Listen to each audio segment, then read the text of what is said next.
Bismillahirrahmanirrahim. Alhamdulillahi rabbil alamin. Allahumma salli wa sallim ala sayyidina Muhammadin wa ala ali sayyidina Muhammadin. Qala al-muallifu al-alimul allamah Muhammad al-Khudari bin Al-Syekh Afifi Al-Bajuri fi kitabihi Nurul Yaqin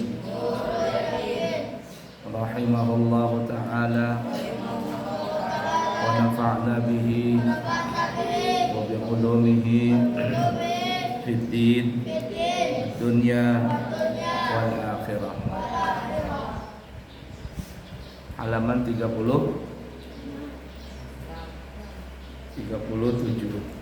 Betul.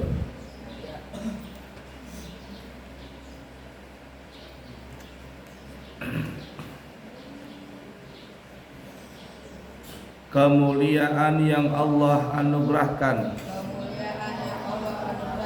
kepada Nabi Muhammad sallallahu alaihi wasallam sebelum diangkat menjadi nabi. Nah, ini apa saja kemuliaannya. Perlu diketahui ya bahwa ada beberapa istilah nama di dalam pengertian sesuatu yang khawarikul adat. Khawarikul adat itu yang keluar daripada adat kebiasaan. Ada yang pertama disebut irkhas. Tulis supaya kamu paham. Irkhas itu adalah sesuatu yang Allah berikan, sesuatu kemuliaan yang Allah berikan kepada para nabi dan rasul di masa kecilnya. Disebut apa namanya? Irkhas.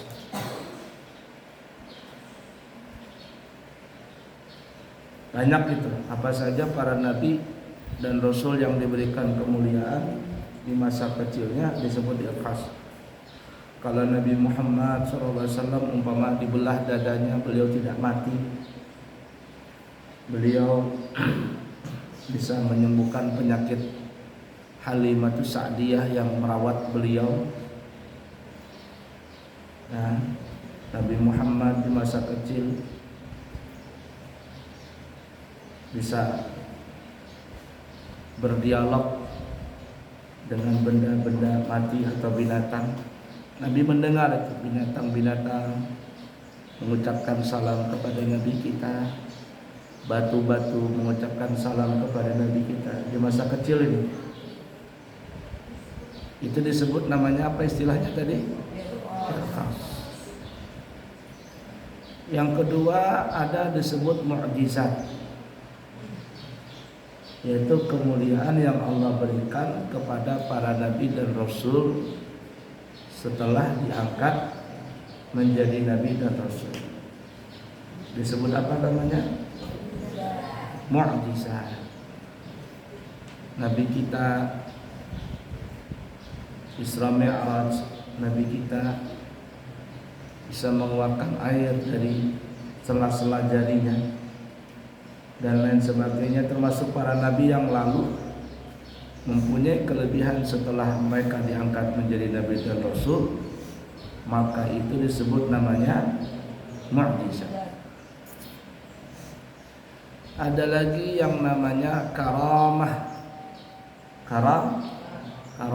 Karamah ini adalah sesuatu kemuliaan yang Allah berikan kepada para aulia, para wali-walinya Allah. Wali-wali itu bahasa kitanya kekasih-kekasih Allah.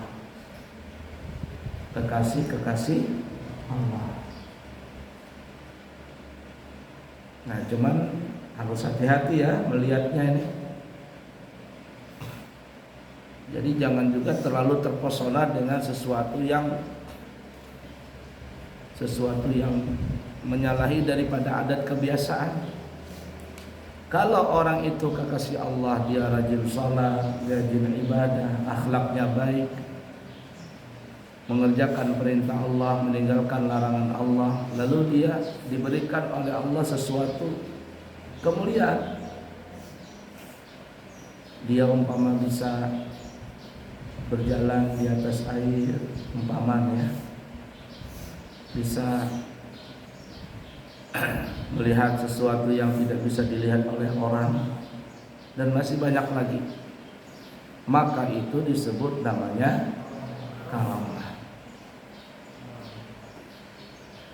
Kemudian yang keempat, kebalikan daripada karamah. Apa itu namanya? Istidraj. Apa tadi namanya? Istidraj. Ditulis biar kamu paham betul. Karena kamu udah tulis nanti kamu tuh otakmu nggak nyampe, nggak bisa nahan ingatan banyak. Ada namanya istidraj. Ini lawanan daripada karamah. Istidraj adalah sesuatu yang Allah berikan, sesuatu keanehan, sesuatu yang menyalahi adat yang Allah berikan kepada orang-orang yang fasik. Orang-orang fasik.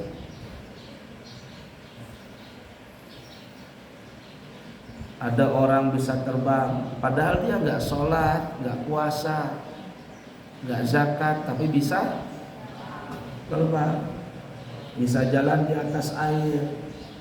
Ini namanya apa? Istidraj. Masuk istidraj ini adalah sihir, pelet, jampi-jampi, guna-guna, itu masuk ke situ semuanya. Istidraj. Orangnya ahli maksiat tetapi sakti. Apa itu namanya? Istidraj. Menyalahi adat kebiasaan tapi diberikan kepada orang yang ahli maksiat. Berapa sudah? 4. Yang kelima, ada yang namanya khasiat. Khasiat itu adalah kemuliaan yang Allah berikan kepada seseorang setelah dia mengamalkan sesuatu amalan yang baik.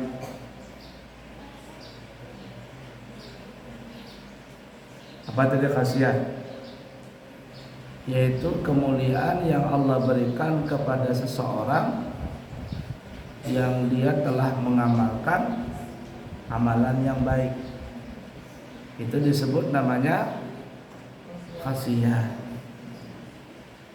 Contoh, ada orang baca Yasin.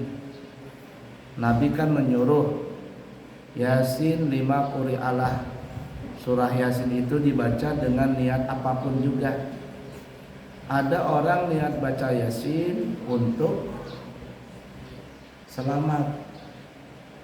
Subhanallah, Allah berikan keselamatan.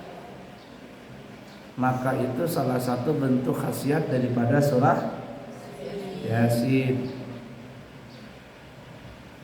Nah, paham tidak? Ada orang baca salawat ini, salawat itu, faidahnya ini, faidahnya itu. Itu adalah dampak daripada faidah atau khasiat amalan-amalan tadi. Nah, berbeda-beda ya. Yang pertama tadi apa namanya? Irkhas. Yang kedua mukjizat. Yang ketiga karamah. Yang keempat istidraj. Yang kelima khasiat. Yang keenam juga ada lagi, namanya ihanah. Ihanah itu adalah Asal bahasa kitanya penghinaan. Penghinaan.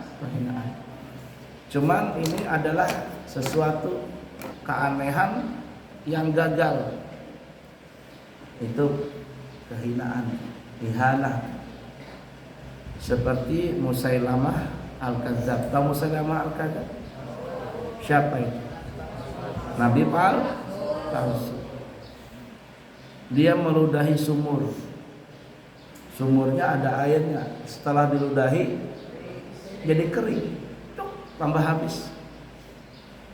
Ini menyalahi adat juga. Tapi namanya penghinaan buat orang yang menyalahi tadi, orang ahli fasik. Jadi ihana ini lawanan daripada istidrat. Kalau istidrat itu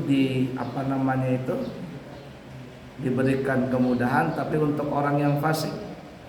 Tapi kalau ihana diberikan kehinaan, kegagalan bagi orang yang fasik.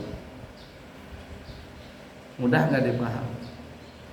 Nanti catat.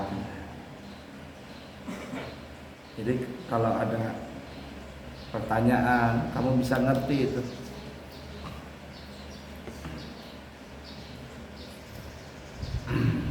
Ayo kita mulai.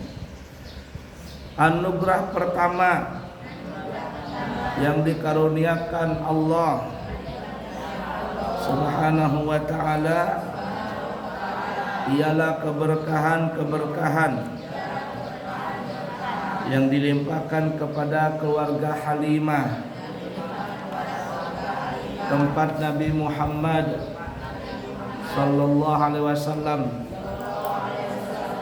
disusukan. Jadi Halimah menjadi ibu susuan beliau. Waktu Nabi Muhammad sebelum datang, ketika Nabi Muhammad belum datang di rumahnya Halimah. Rumahnya Halimah itu panas, pengap. Tapi ketika Nabi Muhammad SAW sudah hadir di tengah-tengah keluarga Halimah, apa yang terjadi? Rumahnya Halimah menjadi segar, menjadi sejuk. Kambing-kambing yang dipelihara oleh Halimah jadi gemuk. Tetangganya punya kambing kurus saja, tapi Halimah kambingnya gemuk. Kebun-kebunnya Halimah subur. Seakan-akan mereka bergembira dengan kehadiran Nabi Muhammad SAW, dan memang bergembira. Anehnya di tempat lain tidak ada yang seperti itu, cuman Halimah saja. Sebelum Nabi kita datang, air susu Halimah itu nggak ada. Susunya Halimah, air susunya Halimah nggak ada. Anaknya Halimah setiap malam menangis, owe. Kelaparan, kehausan. Tapi ketika Nabi Muhammad hadir di tengah-tengah keluarga Halimah, maka anaknya Halimah Sa'diyah setiap malam tidak lagi menangis alias tidurnya nyenyak. Kenapa tidurnya? Perutnya kenyang. Nah, itu salah satu kelebihan yang Allah berikan kepada keluarga Halimah Sa'diyah berkat Nabi Muhammad SAW. Sebelum beliau tinggal sallallahu alaihi wasallam di tengah keluarga mereka, daerah tempat mereka itu tandus dan kering. Namun setelah kedatangan Nabi Muhammad sallallahu alaihi wasallam di tengah-tengah mereka, maka kawanan kambing mereka kembali dari tempat pengembalaan dan puting-putingnya penuh mengeluarkan susu. Jadi kambingnya gemuk-gemuk, susunya yang betina banyak, kayak susu kambingnya. Itu salah satunya diterangkan dalam kitab ini. Semoga Allah Subhanahu wa ta'ala merahmati Al-Imam Busiri yang mengatakan dalam kasidahnya Hamziyahnya, bagaimana Tuhan menundukkan orang-orang kepada orang yang berbahagia. Sesungguhnya mereka orang-orang yang berbahagia. Kemudian setelah semua itu, angkat suaranya, disusul peristiwa pembelahan dada beliau sallallahu alaihi wasallam guna mengeluarkan bagian setan dari dalam dadanya. Hal ini bukan perkara yang aneh bila dikaitkan dengan kekuasaan Allah Subhanahu wa ta'ala. Barang siapa yang menganggap mustahil hal tersebut, berarti pandangan akalnya sangat pendek dan tidak mengetahui tentang kekuasaan Allah Subhanahu wa ta'ala sama sekali. Pada hakikatnya peristiwa-peristiwa yang bertentangan dengan hukum alam yang timbul dari diri para nabi bukanlah perkara yang baru atau yang aneh. Di antara mukjizat ilahi yang Allah anugerahkan kepada Nabi Muhammad sallallahu alaihi wasallam ialah ditundukkannya awam untuk Nabi Muhammad sallallahu alaihi wasallam ketika mengadakan perjalanan ke negeri Syam. Perjalanan niaga ya, perjalanan niaga. Tahu niaga maksudnya? Berdagang ke negeri Syam.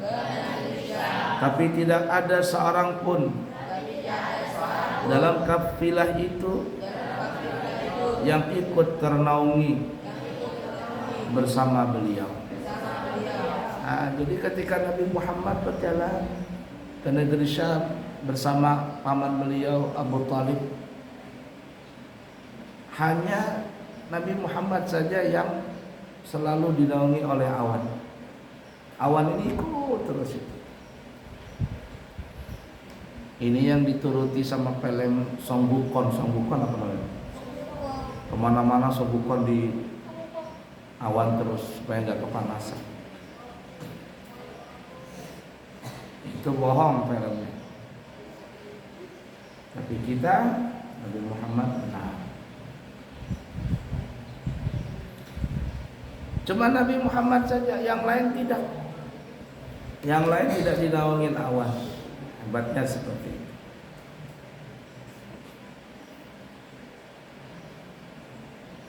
Coba Reza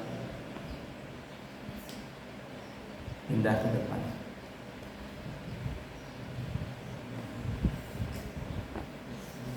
Nah, cuma Nabi Muhammad, yang lain tidak.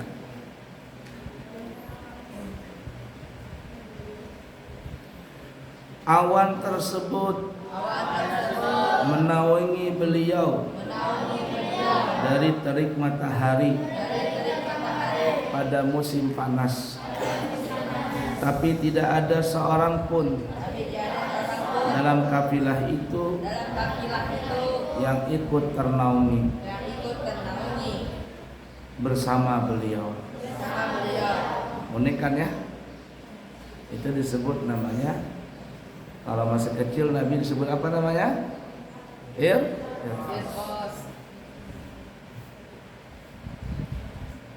Hal ini seperti yang diceritakan Maisarah, pembantunya Khadijah. Maisarah laki atau perempuan? Talhah laki atau perempuan? Talhah laki atau perempuan? Laki-laki Talhah. Maisarah perempuan. Banyak orang menyangka Maisarah itu perempuan. Nah, Maisarah itu laki-laki. Yang menemaninya dalam perjalanan tersebut. Peristiwa inilah yang membuat Siti Khadijah radhiyallahu taala anha menyukai beliau, lalu melamarnya untuk dirinya. Nanti mungkin akan diceritakan lebih lanjut ya, ketika nanti Nabi sudah dewasa, lalu membawa dagangan Siti Khadijah, lalu ketika pulang Siti Khadijah itu ngelihat dari rumah itu, dari kejauhan Nabi Muhammad dengan Maisarah ini berjalan pakai kendaraan. Cuman Siti Khadijah itu ngelihat Nabi Muhammad saja yang dinaungi awan. Awan ini ikut terus dia di kepala Nabi, kayak jadi payung begitu. Tapi Maisarah tidak. Kata Khadijah, ini pemuda luar biasa, ganteng, tampan, akhlaknya baik, jujur. Nah, akhirnya nanti Siti Khadijah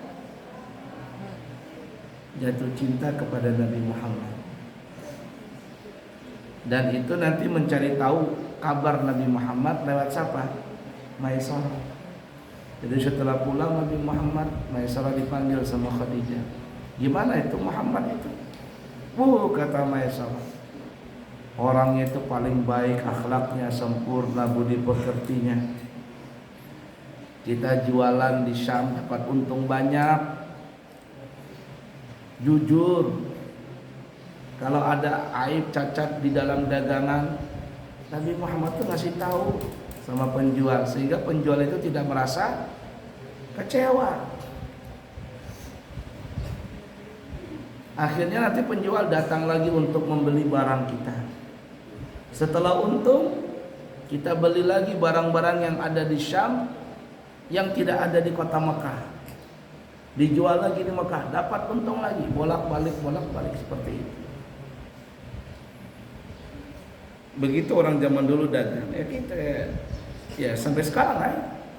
Umpama di Kalimantan ini ada rotan, ada damang, ada ulin. Di Jawa nggak ada. Orang-orang Kalimantan zaman dulu begitu, menjual rotan, tamar, ulin ke Jawa. Di sini nggak ada apa. Di sini nggak ada jati zaman dulu, ibarat kata. Dibeli jati dari sana kirim ke sini. Nah begitu terus seterusnya. Jadi mendapat keuntungan yang banyak. Nah dari situlah timbullah benih-benih cinta di hatinya Siti. Nah begitu laki-laki. Kalau ada seorang perempuan yang jatuh cinta kepada seorang laki-laki karena akhlaknya, maka perempuan itu akan setia luar biasa.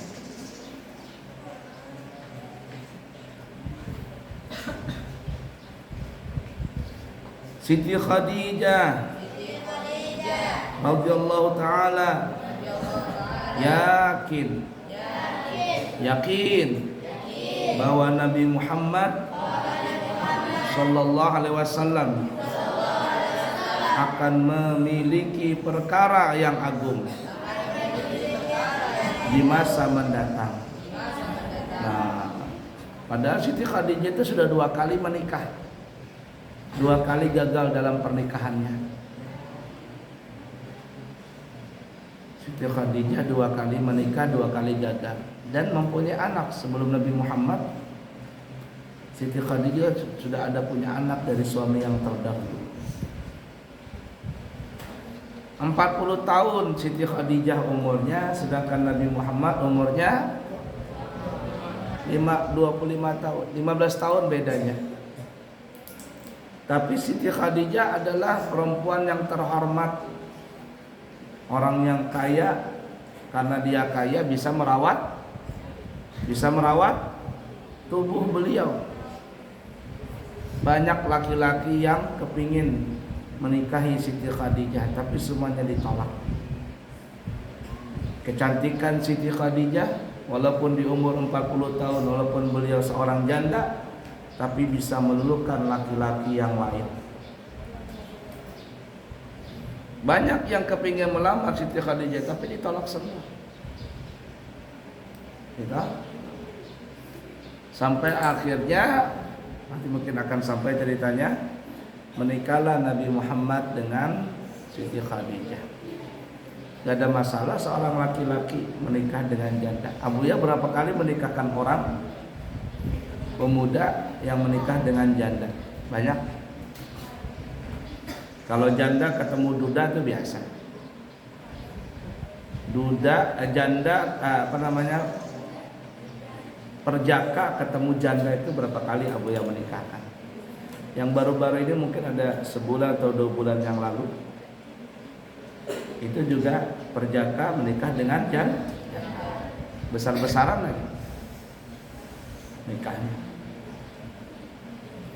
Padahal perjaka ini punya calon juga, artinya punya ada perempuan yang suka sama dia, tapi dia gak suka dengan perempuan. Saya memilih janda aja.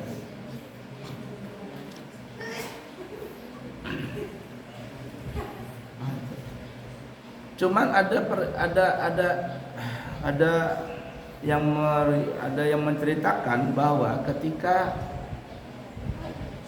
Nabi Muhammad SAW menikah dengan Siti Khadijah, yang biasanya umur di 40 tahun itu, perempuan itu sudah mulai tua. 40 tahun sudah mulai tua. Allah tidak mungkin memberikan sesuatu yang tidak baik kepada Nabi Muhammad. Ketika Siti Khadijah menikah dengan Nabi Muhammad, maka Siti Khadijah itu postur tubuhnya itu kembali seperti seorang gadis yang masih berumur 18 sampai 20 tahunan. Artinya postur tubuhnya bagus. Kalau 40 kan perempuan itu sudah kayak tangki Pertamina. Tahu. Apalagi sudah punya anak banyak. Nah, ada yang mengatakan ketika Nabi menikah dengan Siti Khadijah, Siti Khadijah itu kembali postur tubuhnya seperti seorang gadis yang muda belia. Sallallahu alaihi wasallam.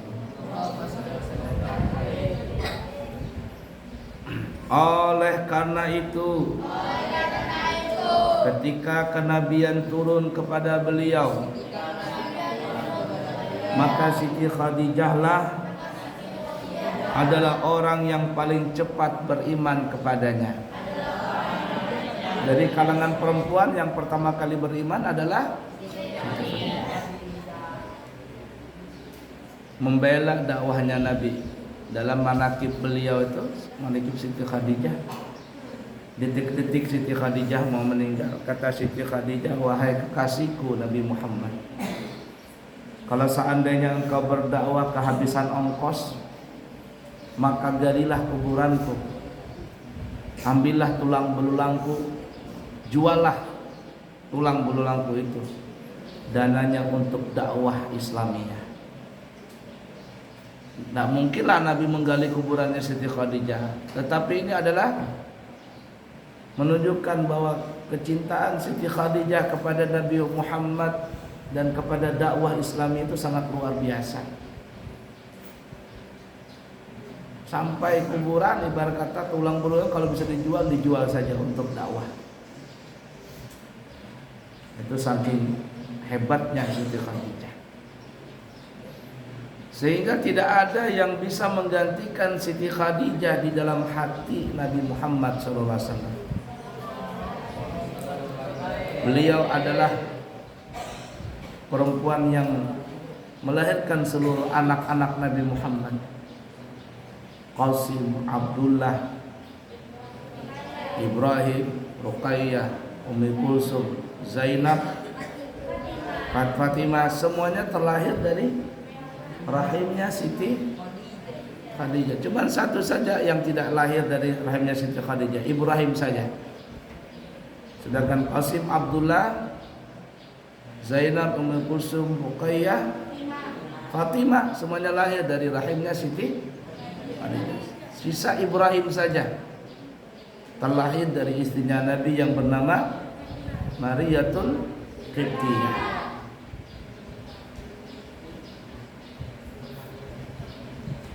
Itu pun Ibrahim tidak panjang umurnya, cuman beberapa bulan atau berapa lama meninggal.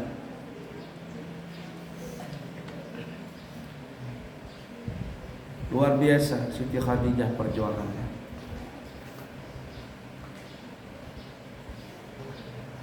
Tanpa melihat pertanda lainnya di samping apa yang telah ia ketahui, seperti kemuliaan akhlak dan peristiwa-peristiwa luar biasa yang pernah ia dengar.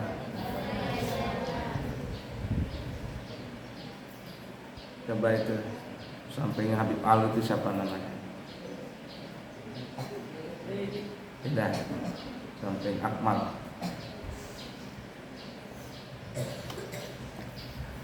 Di antara anugerah-anugerah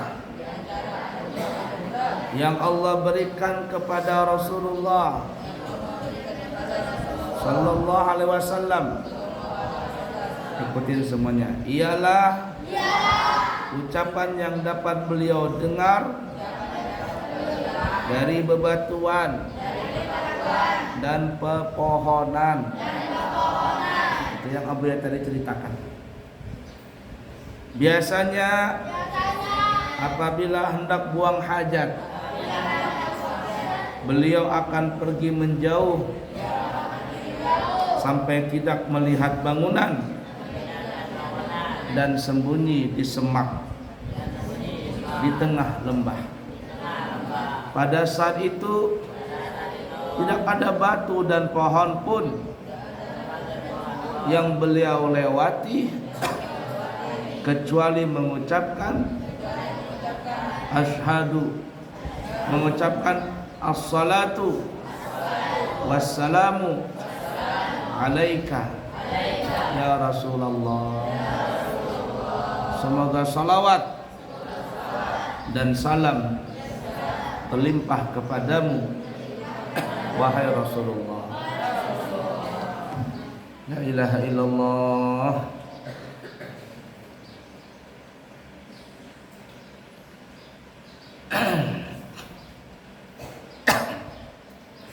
Makanya kalau ada orang baca salawat ini bagus. Assalatu wassalamu alaika ayyuhan nabiy wa rahmatullahi wa barakatuh. Kamu bisa mengucapkan itu 100 kali aja dalam sehari. Baik. Apalagi sampai 400 salawat itu sekurang-kurangnya kalau bisa 400 sehari. Digenapinlah 500. Kalau Abuya dapat ijazah dari Habib Ali Jufri sekurang-kurangnya berapa? 400 sehari. Kalau Habib Umar mengatakan kalau seandainya engkau membaca as-salatu wassalamu alaika ayuhan nabi wa rahmatullahi wa barakatuh 100 kali aja dalam sehari, tidak mungkin rasanya Nabi Muhammad tidak memperhatikanmu. Karena kalau orang sering ngucapin salam, orang yang diucapin salam itu pasti akan menaruh perhatian. Ada seseorang umpama belum pernah ketemu, tapi dia sering ngucapin salam. Mau kemana? Aku mau ke Banjar. Ke tempat siapa? Ke tempat si fulan. Yang bicara ini belum pernah ketemu dengan orang Banjar sana. Kata yang di Balikpapan ini, nanti tolong ya sampaikan salam aku kepada orang itu. Ini hadiah buat dia. Padahal orang yang nitip salam ini belum pernah ketemu dengan orang di Banjar tadi. Tapi karena sering nitip salam, nitip hadiah, penasaran siapa sih? Maka orang yang diberikan salam itu akan penasaran. Oh, ini toh ternyata. Nah, begitu juga kita sebelum kita bertemu dengan Nabi Muhammad SAW, sebelum melihat Nabi Muhammad SAW, sering-seringlah ngucapin salam itu. Nanti ketika kita ketemu dengan Nabi Muhammad tidak canggung, tidak heran, oh ini toh orangnya. Makanya sekurang-kurangnya kata Habib Umar bin Hafid membaca salawat ini, as-salatu wassalamu alaika ayuhan nabiyyu rahmatullahi wa barakatuh. Berapa kali sehari? Serah? Pindah sini, coba pindah sini. Paling depan sini.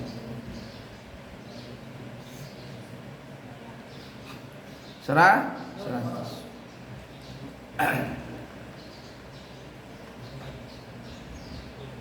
Tidak mungkin rasanya kalau Nabi tidak memperhatikanmu. Sini.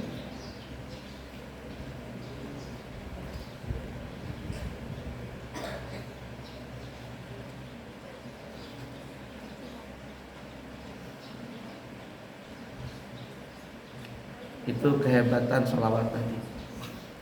Inilah sholawat yang dibaca oleh pohon-pohon, batu-batu ketika Nabi melewati lembah, bukit, hutan dan sebagainya. As-salatu wassalamu alaika ya Rasulullah. Kata siapa? Batu. Kata siapa? Nah, kalau kita tambahin as-salatu wassalamu alaika ayuhan nabiyyu wa rahmatullahi wa barakatuh. Berapa kali tadi? 100. Kalau bisa berapa kali sehari? 400. Lebih sempurnanya berapa? 500. Jadi selesai sholat 100 kali, selesai sholat 100, selesai sholat 100. Atau dirafel sekalian digabungkan 500 boleh. Sambil jalan, sambil duduk, sambil santai. Ya, daripada ngobrol ngarung ngidul ngerumpit sama temanmu, apalagi menggosip, menggibah, menjelek-jelekkan, daripada ngomong yang jorok-jorok, porno-porno, yang fitnah sana fitnah sini, lebih baik baca sholawat. Ya tidak? Kalau orang ngomong jorok dapat pahala atau dapat dosa? Kalau orang mencaci, menghina, memaki dapat pahala atau dosa? Kalau orang suka menggibah, menggosip, ngerumpi dapat pahala apa dosa? Daripada yang seperti itu lebih baik baca salawat. Apa salawatnya tadi? Assalatu wassalamu alaika warahmatullahi wabarakatuh.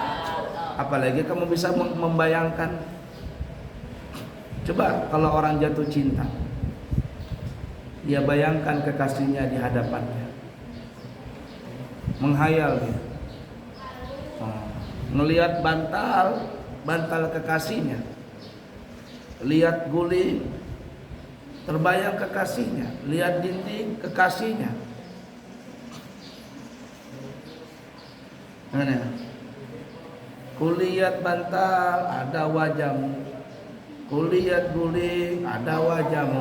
Lagu zaman dulu tuh apa lagi? Kulihat cermin, ada wajahmu. Wajahmu saja. Orang jatuh cinta. Tapi alangkah baiknya kalau jatuh cintanya kepada Nabi Muhammad SAW. Makanya orang, sebagian guru menyarankan kalau kita baca salawat itu, bayangkanlah Nabi itu di hadapan kita. Bayangkan saja bentuknya bagaimana, bayangkan saja. Sambil berpejam mata, sambil menghayal, assalatu wassalamu alaika ayuhan nabiyyu wa rahmatullahi wa barakatuh. Bayangkan itu. Ketika salat, assalamu alaika ayuhan nabiyyu wa rahmatullahi wa barakatuh. Ketika ucapin salam itu, bayangkan Nabi Muhammad itu ada di depan kita.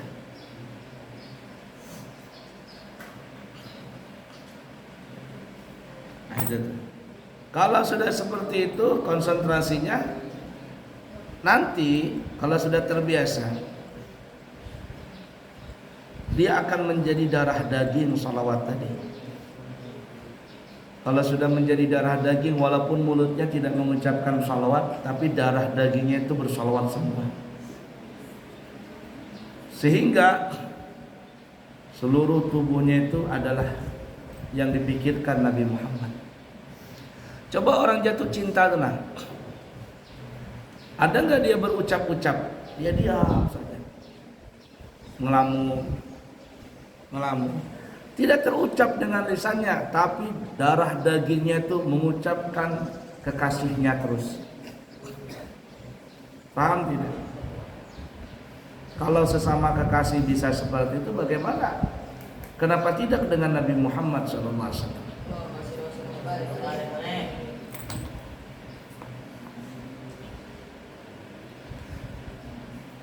Ketika menengok ke kanan dan ke kiri serta ke belakang, beliau tidak melihat siapa-siapa. Hal ini telah beliau ceritakan sendiri. Dalam hal ini tidak ada masalah, karena Allah Subhanahu wa ta'ala memang telah menundukkan benda-benda mati itu untuk para nabi sebelumnya. Misalnya tongkat Nabi Musa dapat menelan apa yang dibuat oleh tukang sihir Fir'aun setelah tongkat tersebut berubah menjadi ular besar. Tahu ular besarnya seberapa ular besarnya? Dalam kisah Israiliyat itu ularnya besar.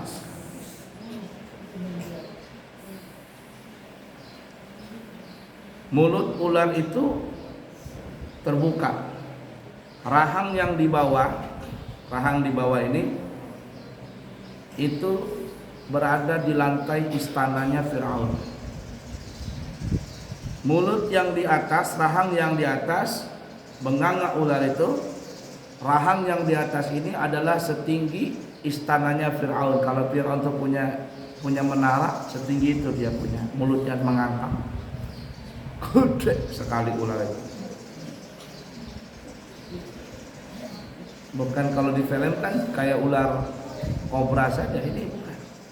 Yang hebatnya dalam kisah Israel itu, dalam tafsir-tafsir Al-Quran, kalau ular besar biasanya kan semakin besar semakin lambat jalannya. Kenapa? Keberatan Ikram ini lomba lari sama Jokowi, duluan mana sampai duluan Jokowi, karena Ikram badannya berat.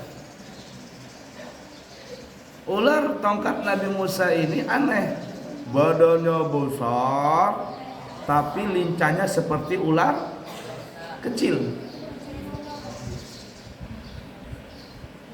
Benganga itu ular tadi. Kata ular tadi itu, kalau seandainya Firaun ini, kata ular tadi, mati di tanganku, akan kutelan Firaun itu. Akan kutelan Firaun itu. Tapi sayang, takdirnya bukan mati di tanganku, kata ular ini. Itu Firaun ketika melihat ular tadi, lari terbirit-birit sampai terkentut-kentut itu Firaun. Terkentut-kentut. Saking takutnya dia.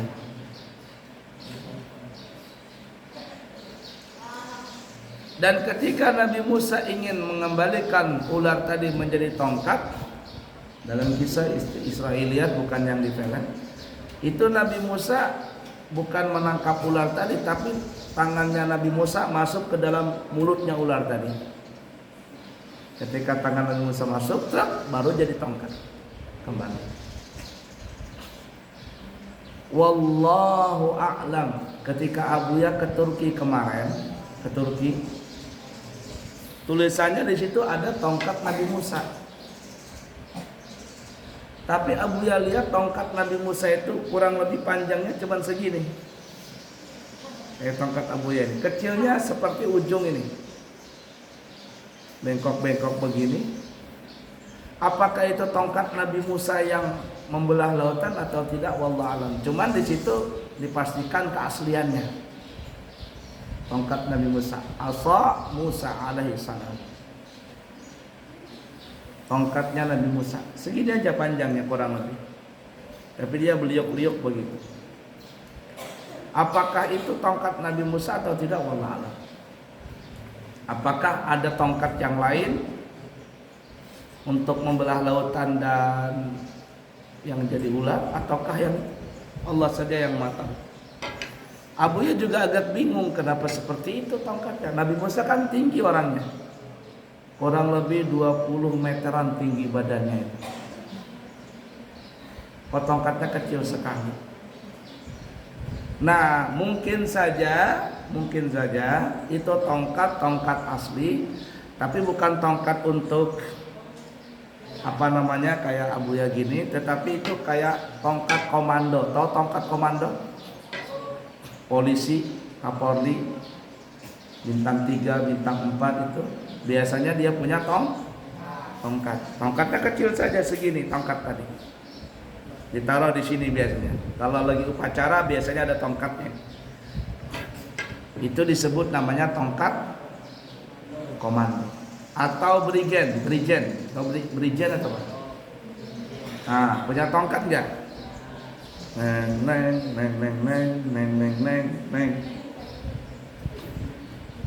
Wallahu a'lam. Allah tundukkan tongkat tadi untuk Nabi Musa. Begitu lagi, apalagi Nabi Muhammad. Bukan hanya tongkat, tapi pohon sekalian Allah tundukkan untuk Nabi Muhammad sallallahu alaihi wasallam.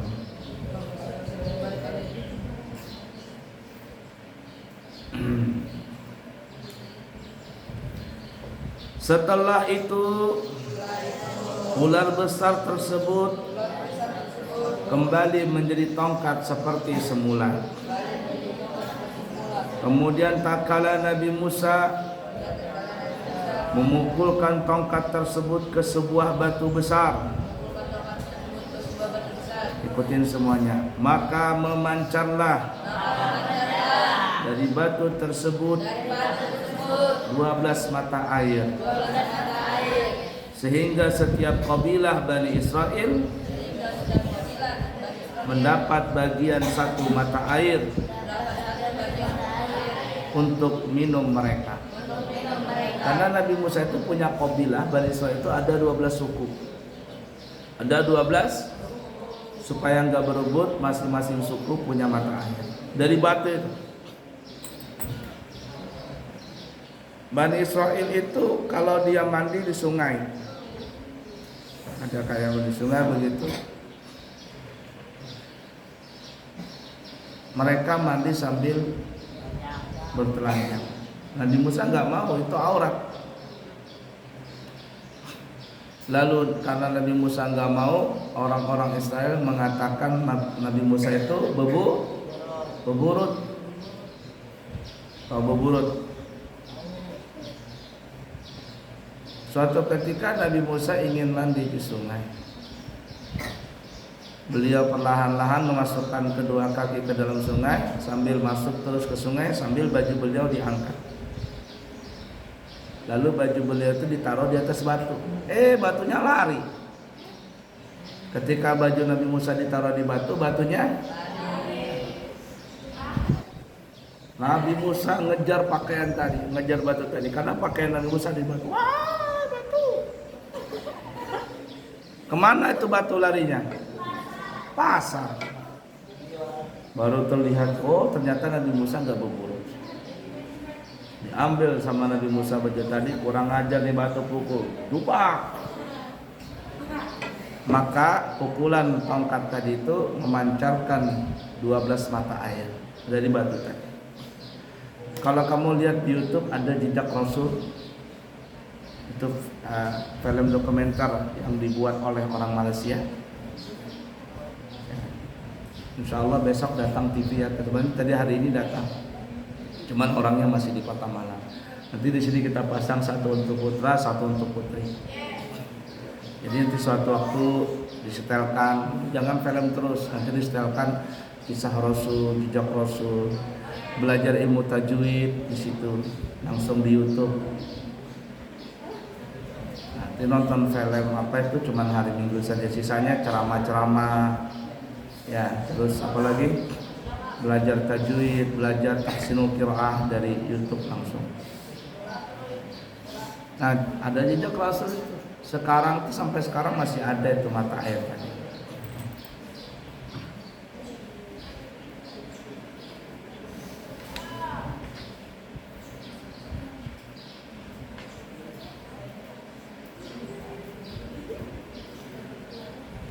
Demikian pula terhadap para nabi lainnya, Allah telah menundukkan bagi mereka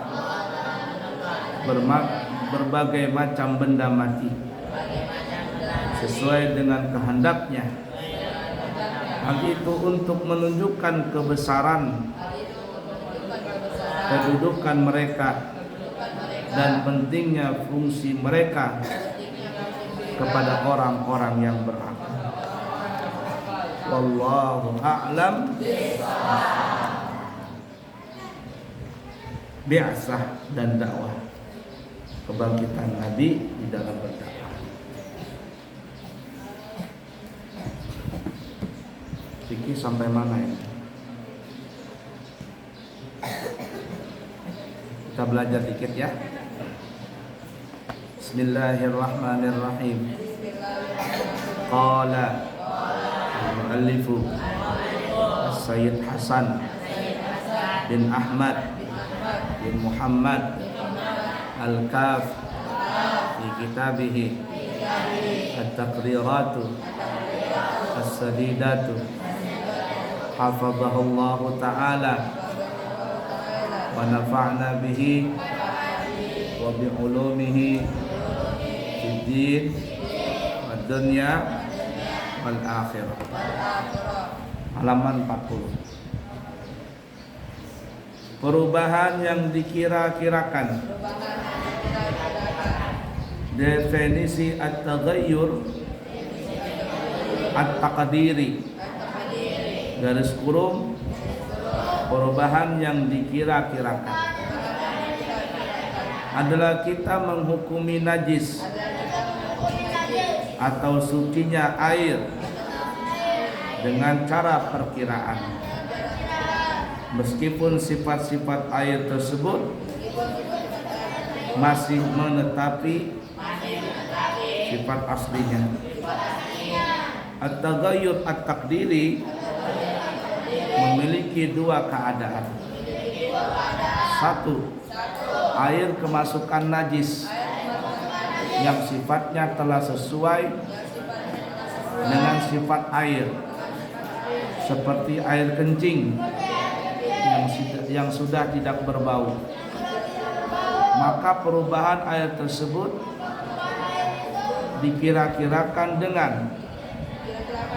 sesuatu yang sifatnya sangat mencolok, seperti tinta untuk mengira-ngirakan warnanya, misik untuk baunya, dan cuka untuk rasanya. Perkiraan ini disesuaikan dengan sifat-sifat asli najis yang masuk ke air tersebut, yang berbeda dengan sifat-sifat airnya. Kemudian jika terjadi perubahan, maka jika terjadi perubahan pada sifat air dengan perkiraan ini, maka hukum air tersebut adalah najis. Perkiraan ini tidak terjadi pada air yang banyak. Tidak terjadi kecuali pada air yang banyak, dan hukum melakukan perkiraan ini adalah wajib. Perhatikan Abu ya, biar kamu paham. Ini pelajaran fikih, ini pelajaran anak kuliahan, tinggi pelajarannya. Itu bak mandi, bak mandi. Jokowi kencing, Ikram kencing, apalagi?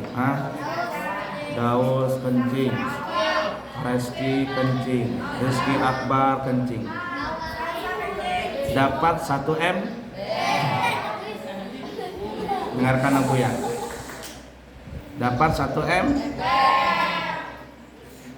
Tapi aneh, Jokowi mungkin ada keramatnya nih, Ikram ada keramatnya. Kencing, tapi air kencingnya itu tidak berbau air kencing, seperti air aqua, tapi kencing. Ikram, Jokowi, siapa lagi? Reski, siapa lagi? Wawan, Rizky Akbar, Raihan, kencing semua. Alpan kencing, dapat 1 ember, tapi semuanya air kencingnya nggak ada baunya, nggak ada bau, nggak ada rasa, nggak ada warna. Dengarkan, biar paham nih. Dapat 1 ember, lalu masuk ke dalam, dituangkan kencing semua tadi ke dalam bak air situ. Karena air kencingnya tidak ada sifat najisnya, dimasukkan ke dalam air yang banyak tadi, dalam bak tadi, diaduk. Di bak itu nggak ada bau kencing, nggak ada bau apa. Apa hukum air di bak itu? Najis atau tidak? Belum tentu. Lalu bagaimana cara untuk mengetahui najis atau tidak? La ilaha illallah. Perhatikan Abu ya. Maka carilah, kalau segi warna carilah tinta. Berarti tintanya berapa banyak? Berapa banyak tintanya? 1 ember juga. Kalau segi warna berarti dicari tinta. Kalau segi bau, misik 1 ember juga. Kalau segi apalagi tadi? Rasa, cuka 1 ember. Ini kan tadi kan semuanya kencing 1 ember, tapi kencingnya tidak ada baunya.